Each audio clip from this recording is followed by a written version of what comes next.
Welcome, traveler. The fire is warm, the night is long, and the story you are about to hear has been waiting for you for many, many years. Settle in, close your eyes if you wish. Let the wind blow against the shutters. Let the candles flicker low. The world outside can wait. Tonight, you are entering an age that history has nearly forgotten.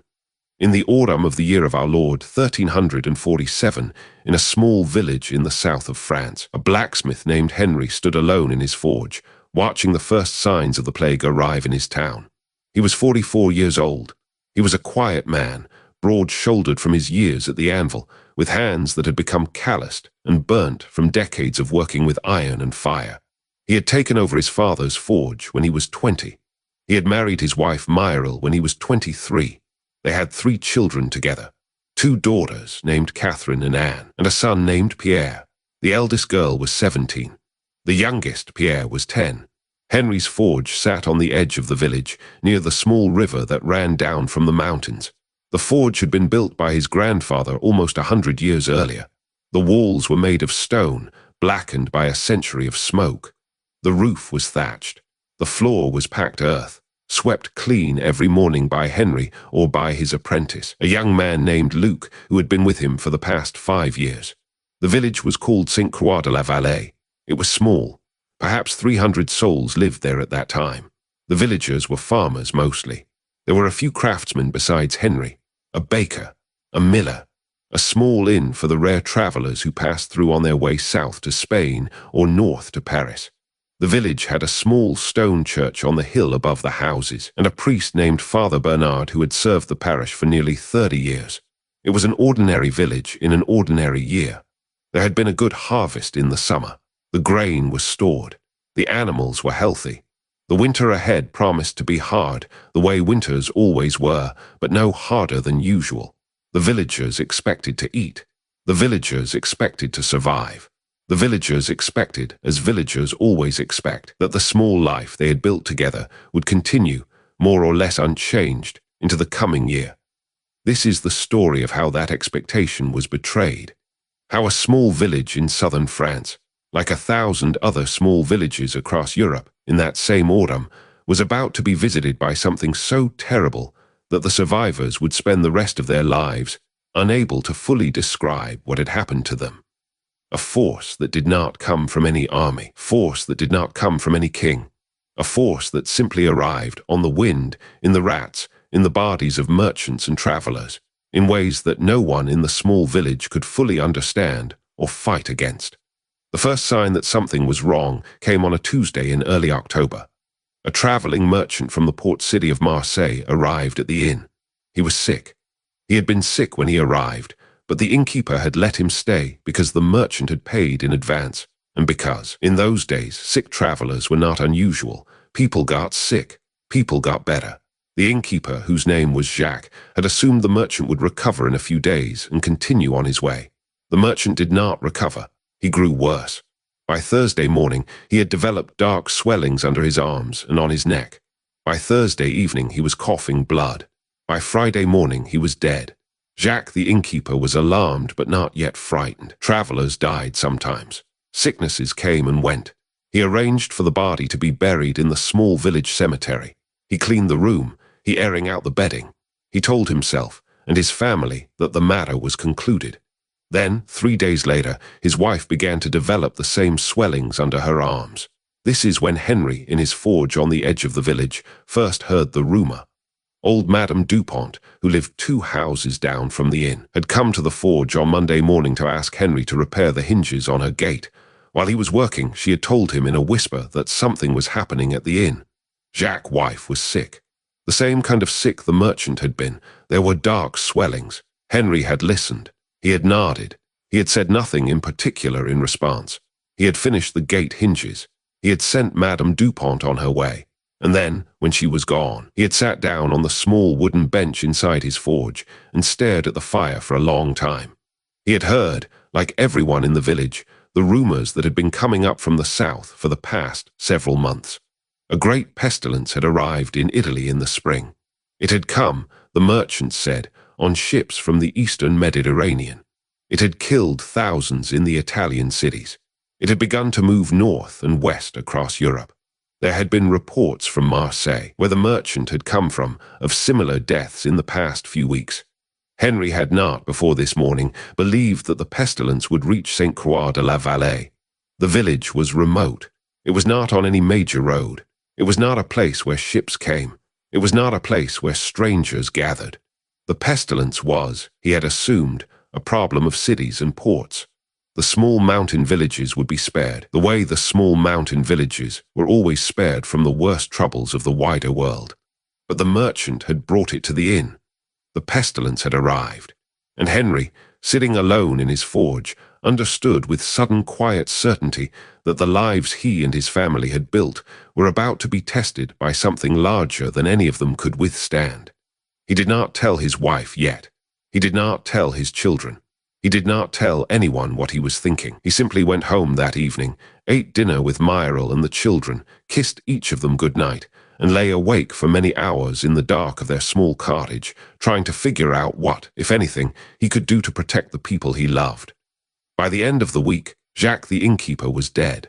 So was his wife. So was their oldest son, who had been helping to nurse his mother through her illness.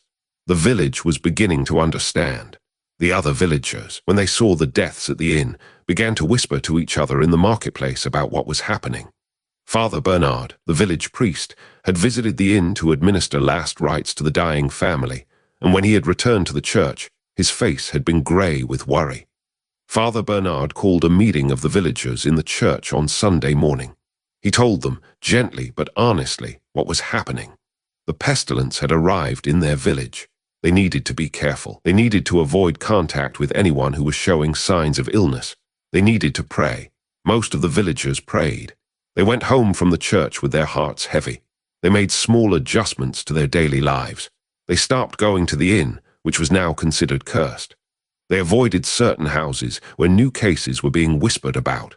They tried, in the small ways available to them, to keep the pestilence at a distance.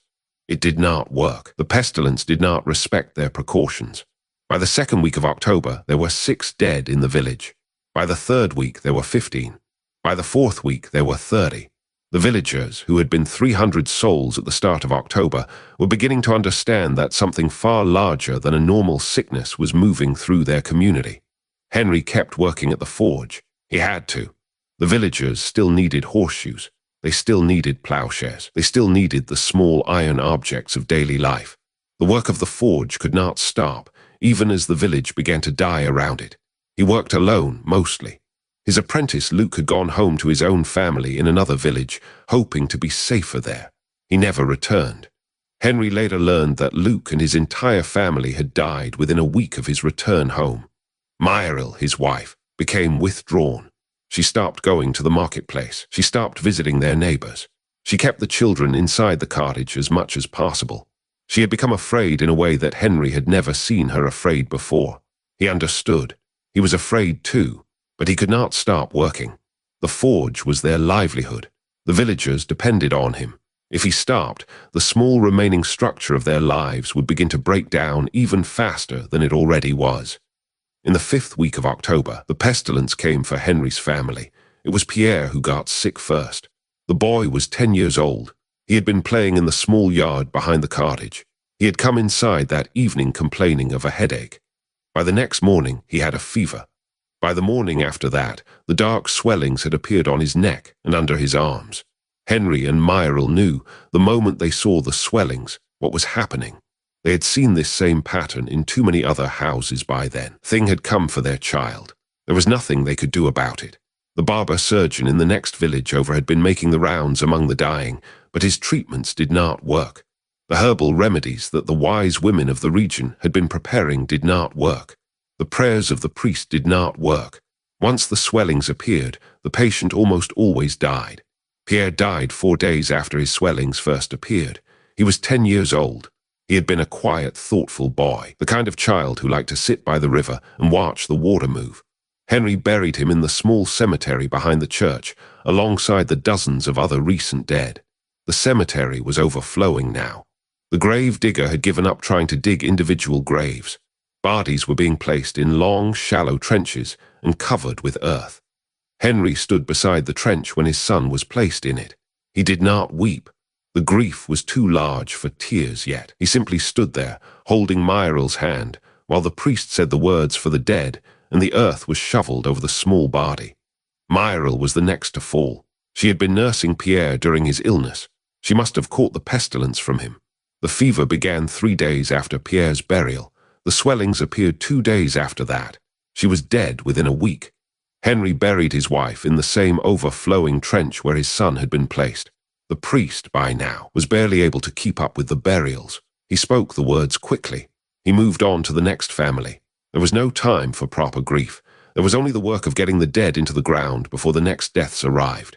Catherine, the eldest daughter, was next. She had been 17 years old. She had been engaged to be married to a young man from a nearby village. The young man had died 2 weeks earlier. Catherine had grieved for him. Now Catherine herself was dead, and Henry buried her alongside her mother and her brother in the same long, shallow trench. The youngest daughter, Anne, was 13. She did not get sick. Henry did not know why. The pestilence took whomever it chose, and the choices it made did not seem to follow any pattern Henry could understand. Anne survived. She watched her mother and her sister and her brother die. She and her father became the only members of their family left in the small cottage that had once held 5. This was where Henry's life seemed to end. By the middle of November, the pestilence had killed almost half the village. The cottages were dark. The streets were empty. The bells of the church no longer rang regularly because there was no one left to ring them. Henry continued working at the forge alone because he did not know what else to do, and because Anne needed him to keep providing for them, even as everything around them collapsed. He had no idea, in those darkest weeks, that what he was about to do over the next year would, in its small, quiet way, save his daughter's life and lay the foundation for something neither of them could yet imagine. The pestilence began to fade in the small village of St. Croix de la Vallée in the early days of December. By Christmas, the new deaths had stopped almost entirely. The villagers who had survived began slowly to come out of their houses. They counted, in shocked silence, who was still alive and who was gone. Of the 300 souls who had lived in the village in October, perhaps 120 remained alive in January. Almost 2/3 of the village had died in the space of 3 months. The survivors were, in many ways, more damaged than the dead. They had watched their loved ones die in front of them. They had buried children, parents, spouses, siblings. They had been unable to save anyone they had tried to save. They had lived through something that no one in the village had been prepared for, and that no one knew how to talk about now that it was over. Some of the survivors fled. They took whatever they could carry and left the village forever, hoping that elsewhere in France or in Spain, life might be easier to bear. They went to relatives in other towns. They went to monasteries that would take them in. They went onto the roads and were never heard from again. Henry did not flee. Anne, his 13-year-old daughter, was still recovering from the trauma of watching her mother and siblings die. She did not have the strength for a long journey. And Henry, in his own way, did not have the heart to leave the place where his wife and children were buried. He stayed. He kept working at the forge. He took care of Anne as best he could. The winter was hard. The harvest had been adequate before the pestilence had arrived, but many of the granaries had been raided or abandoned during the worst weeks of the dying. There was less food than there should have been. The villagers shared what they had. They helped each other through the cold months. They were a smaller community now, but in some ways a closer one. They had been through something together that no outsider could fully understand. It was in February of the new year, the year of our Lord 1348, that the strangers first came to Henry's forge. There were 2 of them. They arrived on a cold afternoon, on horseback, wearing dark cloaks that hid most of their faces. They asked, politely, whether the blacksmith might be willing to do some work for them. They had several pieces of armor that needed repair. They had heard that there was still a working forge in this village, despite everything that had happened. Henry looked at the 2 strangers carefully. He had not seen anyone wearing armor in many months. The world had become smaller during the pestilence. Travelers had stopped coming. The strangers spoke in accents he could not quite place. Their armor, when they showed it to him, was of a quality he had not seen before. It was clearly the work of master craftsmen, somewhere far from his small village. The repairs they were asking him to do were minor. He could handle them. He agreed to do the work. The strangers paid him in advance, with silver coins of a denomination he did not recognize. They told him they would return in 3 days to collect the repaired armor. They did not give him their names. They did not say where they were going. They simply rode away. Henry did the work. It took him about a day and a half. The armor was beautiful in its construction. He found himself studying it carefully as he worked, learning things about the forging of high-quality plate armor that he had not known before. He had been a village blacksmith his entire career. He had made horseshoes and plowshares and small iron objects for the daily lives of farmers. He had never worked on armor of this quality before. The two strangers' commission, small as it was the most challenging and interesting work he had done in many years. When the strangers returned, 3 days later, Henry showed them the repaired armor. They examined it carefully. They were pleased with the quality of his work. They asked him, quietly, whether he might be interested in doing additional work for them. They were traveling north, they explained, to reach a particular destination by spring. They needed equipment maintained along the way. They had been planning to take their work to a larger town, but Henry's quality was good enough that they could simply continue working with him if he was willing. Henry considered this. The work would be steady. The pay was good. He had Anne to support, and the village needs for horseshoes and plowshares had decreased dramatically with the loss of so much of the population. He needed work. The strangers were offering it. He said yes. He did not know yet what he was agreeing to. The two strangers, whose names he eventually learned were Brother Adam and Brother Wilhelm, were not the ordinary travelers they appeared to be. They were members of a small order of warrior monks, the survivors of a particular branch of the Templars that had managed to escape the suppression of the larger order 40 years earlier. They had been in hiding in various small cells across Europe for the past 4 decades. They were now traveling north to a particular monastery in Burgundy, where the order's senior members had decided the surviving brothers would gather for a reunion that had been delayed by both political circumstances and the recent pestilence. Brother Adam and Brother Wilhelm did not, of course, tell Henry any of this. They told him only the surface story. They were knights of a small religious order. They were traveling north on church business. They needed equipment maintenance. Henry did the work over the next several months. The two brothers stayed in the small village inn, which had reopened under new ownership after the previous innkeeper's family had all died. They came to the forge several times a week. Henry repaired their armor. He sharpened their swords. He made small modifications to their equipment based on the very particular instructions they gave him about how warrior monks of their tradition liked their gear configured. He learned a great deal during those months. The two brothers were kind, patient teachers. They did not explicitly intend to teach him, but they often discussed, in his presence, technical matters about the construction of armor and weapons that Henry had never heard discussed before. They had been trained, decades earlier, by the master smiths of their order.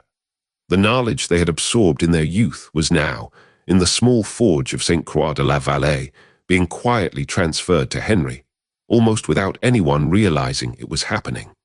By the time the brothers were ready to continue their journey north, in the late spring of 1348, Henry had become a substantially more skilled craftsman than he had been 6 months earlier. He could now produce work that, he understood, was at least the equal of what the brothers had originally been carrying when they first arrived in his village. On the day before they were to leave, Brother Adam came to the forge alone. He sat with Henry for a long time in silence while Henry finished his last piece of work for them. Then, when Henry set down his tools, Brother Adam spoke. "Mr. Henry," he said quietly, "we have a question to ask you, a serious question. I would like you to think carefully before you answer." Henry looked at him. He did not know what to expect. "My brother Wilhelm and I are old men. We are tired. We are not the smiths our order needs us to be. The reason we have been so pleased with your work over these past months is that your work is genuinely better than what most of our brothers can produce themselves. We have been talking, in the evenings at the inn, about whether our order might be able to make use of a man like you, a skilled smith, a trustworthy man, a man who has been through enough hardship that he understands what real hardship means." Henry waited. He did not yet understand where this was going. "What we are wondering," Brother Adam continued, is whether you might consider coming with us. Not as a member of our order. We are not the kind of order that can take new members at our age, but as a craftsman, a working smith, employed by our order, with a small income and a place to live and meaningful work to do. The community we are traveling to in the north is a quiet place, a small community of older brothers and a few lay workers. We have need of a smith. We have not had a really good one in many years. And the village you are living in, if I may say so, no longer has the population to support a forge as well as it once did. Henry considered this. He looked around his small forge, the place his grandfather had built, the place his father had worked, the place where he himself had spent the last 24 years of his life. He thought about Myril and the children buried in the cemetery behind the church. He thought about Anne, who had survived the pestilence, who was now 14 years old, who was beginning to recover from the worst of her grief. I would have to bring my daughter, Henry said finally. I cannot leave her behind. She's all I have left. Brother Adam smiled.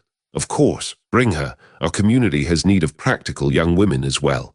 There are washing tasks, kitchen work, garden work. She will be useful. She will be safe. She will be fed. She will have a future. Henry thought about this for a long time. He thought about it overnight. He talked to Anne about it the next morning. Anne, who had been quiet and withdrawn for months, became more animated than she had been since before her mother's death. She wanted to leave. She wanted to start somewhere new. The village had become, for her, a place of nothing but ghosts. Henry made his decision. He told Brother Adam that he and Anne would come. He sold the forge to a young man from a nearby village who had been wanting to start his own smithing business. He sold most of the household furniture. He kept only the few possessions that mattered most. The small wooden cross his father had carved. The silver wedding ring of his wife, which he wore on a leather cord around his neck. A small wooden box of Pierre's toys, which Em wanted to keep. A few clothes for himself and his daughter. They left the village on a clear morning in early June. Henry stood at the cemetery before they departed. He said goodbye to Myril, to Catherine, to Pierre. He told them quietly that he was going to take Anne somewhere safer. He told them that he would carry them with him for the rest of his life. He told them, finally, that he forgave God for what had happened, even though he was not sure he had really come to terms with it yet. Then he and Anne climbed onto a small wagon that Brother Adam had arranged for them. The two old monks led the way, on their horses. The four of them began the slow journey north, away from the village that had been Henry's entire world for 44 years, toward a community he had never seen, in a country he barely knew. He did not know it then, but he was beginning a journey that would shape the rest of his life. He was traveling toward work that would be more meaningful than anything he had done before. He was traveling toward a community that would, slowly, become the family he had lost. He was traveling toward a future that he had not been able to imagine while sitting alone in the rubble of his old life. The pestilence had taken everything he had. Now, in the strange way that life sometimes works, the pestilence was also responsible for the path he was about to walk. If the strangers had not come to his village in February looking for a smith, none of what was about to happen would have happened. Henry would have remained in his village, growing old slowly, mourning his family until he died. Instead, he was on the road, with his daughter beside him, with two old monks leading the way, heading toward a small monastery in Burgundy, where the work of the rest of his life was waiting for him. The journey north took 6 weeks. Henry and Anne, on their small wagon, followed Brother Adam and Brother Wilhelm through the long roads of central France. They passed through villages that had been even more devastated by the pestilence than their own. They saw empty towns, where weeds had begun to grow in the streets. They saw burned-out farmhouses where the surviving members of the family had simply walked away from the work that was too much for them to handle alone. They saw, everywhere, the marks of the great dying that had moved through Europe in the previous year. But they also saw, slowly, the beginning of recovery. They saw farmers replanting fields. They saw new innkeepers reopening inns. They saw small markets returning to towns that had been silent through the worst months. The world, even after losing a third of its population, was beginning to reassemble itself. Life was finding ways to continue. The monastery they were traveling to was called St. Vincent de la Forêt. It sat in a small valley in Burgundy, surrounded by old oak forests, far from any major town. It had been founded almost 2 centuries earlier by hermits seeking solitude. By the time Henry arrived, it had become a small but stable community of about 40 monks and 20 lay workers. The monastery had its own farm, its own herb garden, its own bakery. It was largely self-sufficient. It was also, Henry would learn later, the gathering place for the surviving members of the small Templar branch that brothers Adam and Wilhelm had been a part of. Henry and Anne were welcomed warmly. The abbot, a quiet elderly man named Father Sebastian, had known about Henry's coming and had prepared a small cottage for the two of them on the edge of the monastery grounds. The cottage was simple but clean. It had 2 rooms, a small fireplace, and a window that looked out over the herb garden.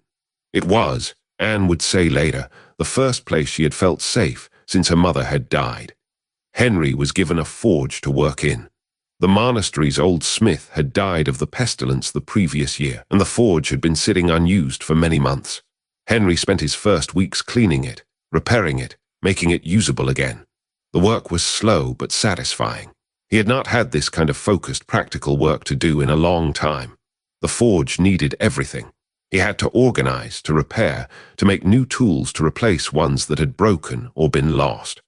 Once the forge was operational, Henry began to do the work he had been brought there to do. He repaired the equipment of the brothers who had been Templar warriors in their younger days. He made new tools for the farm. He produced the small iron objects of monastery life. He worked steadily, every day except Sundays, in the quiet rhythm of monastic time. Anne, his daughter, found her own place in the community. She was put to work in the herb garden under the supervision of an old monk named Brother Gilbert, who had been the monastery's gardener for nearly 40 years. Brother Gilbert was patient and kind. He taught Anne, slowly, everything he knew about plants, about which herbs cured fevers and which ones did not, about how to dry leaves for storage through winter, about the small careful crafts of medieval medicine that had been developed by monks over centuries of work. Anne, who had lost her mother and her brother and her sister to the pestilence, found herself drawn into this work in a way she had not expected. She wanted to learn. She wanted to know how to help people the way no one had been able to help her family. Brother Gilbert recognized her interest and encouraged it. By the end of her first year at the monastery, Anne was already producing her own simple medicines for the brothers and the lay workers.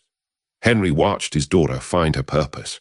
It was, in some ways, the most healing thing that happened to him during his early years at St. Vincent. He had worried, in the months after the pestilence, that Anne would never recover from what she had seen. He had worried that the trauma would mark her for the rest of her life. He had been wrong about this. The work in the herb garden, under the gentle supervision of Brother Gilbert, was slowly knitting his daughter back together. She was becoming, day by day, a person who could imagine a future again. The years passed. Henry spent 37 years at St. Vincent. He was 44 when he arrived. He was 81 when he died, in the autumn of 1384, in the same small cottage where he had lived with Anne since their arrival. Those 37 years were the most peaceful and meaningful years of his life. He had grieved Myril and Pierre and Catherine every day, every year. The grief had never fully left him. But he had also built, in the slow, patient way that grief allows, a new life that honored the lives that had been lost. He had become an extraordinary craftsman. The work he produced in his last decades at the monastery was renowned throughout Burgundy. Other monasteries sent representatives to commission work from him. Local lords paid him handsomely for ceremonial swords. The Templar brothers, who had originally brought him north, used his armor and his weapons until the last of them died, one by one, of natural causes in the quiet years that followed the pestilence. Henry trained apprentices over the years, taught what he had learned, both from his father's old village forge and from the many years of working alongside the Templar craftsmen who had passed through St. Vincent. He left, behind him, a small lineage of smiths who had been trained in his particular methods. Several of them went on to become master smiths in their own right, working in towns and monasteries across the region. Anne, his daughter, became one of the most respected herbalists in the region. She married, eventually, in her early 30s. She married a lay worker at the monastery named Etienne, a quiet man who managed the monastery's farm. They had 4 children together. All 4 survived to adulthood, which was unusual in those times. Anne attributed her children's survival to the medical knowledge she had developed over her years of work in the herb garden. She had taught herself, slowly, how to keep small children healthy in ways that her own mother had not known. The pestilence had stolen her brother and her sister. She would not let any disease steal her children. Anne lived to be 63 years old. She died in the year of our Lord, 1398, surrounded by her children and grandchildren in the cottage at the edge of the monastery grounds, where she had lived almost her entire adult life. Her father had died 14 years earlier. He had been buried in the small monastery cemetery, alongside the brothers who had been his colleagues for almost 4 decades. Anne was buried next to him. The monastery itself continued to function for several more centuries. It was eventually closed during the religious upheavals of the 18th century. The buildings were sold. The library was scattered. The cemetery was eventually overgrown, and the gravestones of Henry the blacksmith and Anne, the herbalist, were lost to weather and time, unrecorded in any history. But the work they did during their lives at St. Vincent had effects that lasted far beyond their lifetimes. The smiths Henry trained went on to train other smiths. The medical knowledge Anne developed was written down by a younger monk who had been her student in the last years of her life, and the small manuscript he produced was eventually copied and circulated to other monasteries across Burgundy. The careful, patient, ordinary work of one craftsman and his daughter rippled outward in small, invisible ways across many decades of medieval life. This is, in the end, what stories like this are really about. Not about the great catastrophes that happened to the world. Not about the kings and the wars and the grand events of history. About the small, ordinary people who survive the catastrophes and find ways to build something new slowly in the years that follow. The pestilence of 1347 was, by some estimates, one of the worst events in human history. It killed somewhere between 1/3 and 1/2 of the population of Europe. It changed everything about the medieval world. It accelerated the end of the feudal system. It opened up land for the people who had survived. It led, indirectly, to the labor movements and the cultural shifts that would eventually become the Renaissance. But for the people who lived through it, it was simply the worst thing that had ever happened to them. They had to survive day by day. They had to bury their dead. They had to figure out how to keep going when going felt impossible. They had to find, in the small details of ordinary life, reasons to continue. Henry, the blacksmith of St. Croix de la Vallée, was one of those people. He lost his wife and 2 of his 3 children to the pestilence. He could have given up. He could have walked into the river, the way some grieving men of his time were said to have done. He could have refused to keep working, refused to keep eating, refused to keep being a person in a world that had taken almost everything from him. He did not. He kept working at his forge. He took care of his daughter.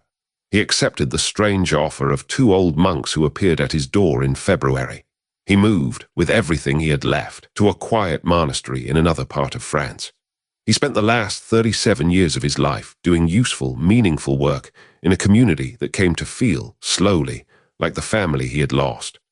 That is the story I wanted to tell you tonight, traveler. The story of one ordinary man who survived the worst event in his time and who found, on the other side of the worst event, a quiet, useful life that he could not have imagined would still be available to him. There are larger stories of the medieval world. Stories of kings and crusades and great battles. But the deeper truth of any age is found not in those grand events, but in the small, rebuilt lives of the ordinary people who lived through them. Most of those lives have been lost. The names of most medieval people, like the gravestones of Henry and Anne, have been worn away by time. The historical record contains only a small fraction of what actually happened, but the lives were lived. The work was done. The grief was carried day by day through the long, quiet years that followed each catastrophe, and the patient, ordinary survival of one blacksmith and his daughter in a small Burgundian monastery in the second half of the 14th century was, in its small way, part of what allowed the world to continue at all. That is the story of Henry of St. Croix de la Vallée, the story of a man who lost his family and built, slowly, with the ruins of his old life, a new life that honored the one he had lost. The story of a daughter who turned the worst trauma of her childhood into a lifelong commitment to healing other people's children. The story of two ordinary people working quietly in a small monastery, doing the work that ordinary people have always done in the years following any catastrophe. Settle in, traveler. The fire is burning low. The night is moving toward its long, quiet middle hours. Sleep well, and when you are ready, I will be here with another story waiting for you. Good night. If this story has brought you peace tonight, take a moment to subscribe to the Forgotten Ages. Every week we tell another tale from the long, deep past. Stories of knights and monks of forgotten kingdoms, of the small, ordinary people who lived in worlds we have only dimly remembered. Sleep well. Dream deeply. And when you are ready, we will be here with another story waiting for you.